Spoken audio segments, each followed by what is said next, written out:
Hello Newcastle fans. Look, I'm going to be completely honest with you. Today's news is hard to swallow. We have bombshell news coming from St James Park after that nightmare against Brentford.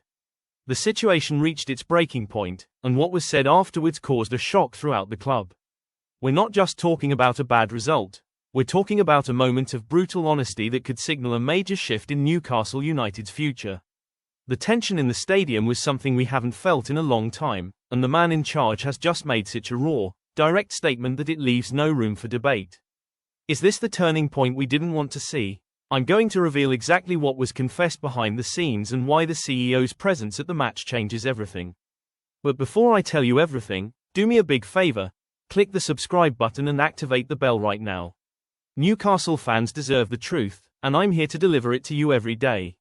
Subscribed yet? Then let's get down to business. The collapse at St James Park. Okay, let's get down to facts. Newcastle have already squandered an incredible 19 points in advantageous situations this season. Just 9 wins in 25 games. We are 10 points behind the top 5 and, after Saturday's game, we are 6 points behind Brentford. The atmosphere at the final whistle was toxic. The boos weren't just a few disgruntled voices. They were a collective roar of frustration from a fanbase that feels the season is slipping through their fingers.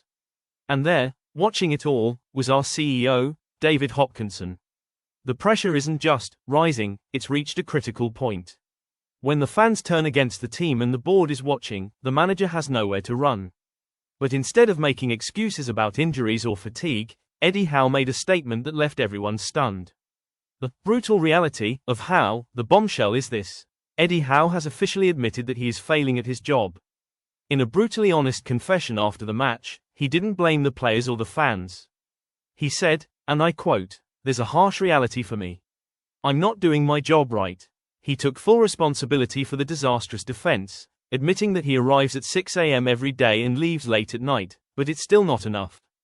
He confessed that the team has reached a critical point and that the pressure he puts on himself is much greater than anything coming from the stands. He also didn't shy away from the boos. He said he doesn't blame the fans at all. For a coach who usually remains calm, this seemed like a man facing his own professional mortality at Newcastle. It's heartbreaking to hear this. We all love Eddie for what he's done, but hearing him admit that he's not doing his job right is a huge warning sign. It shows that he's lost his way tactically, even though his work ethic is still incredible. You can't keep dropping points in advantageous situations and expect to keep your job at a club with our ambitions.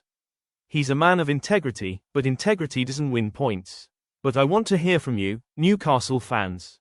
Has Eddie Howe reached the point of no return, or is his honesty precisely why we should continue to support him to reverse this situation? Are you with him, or is it time for a change?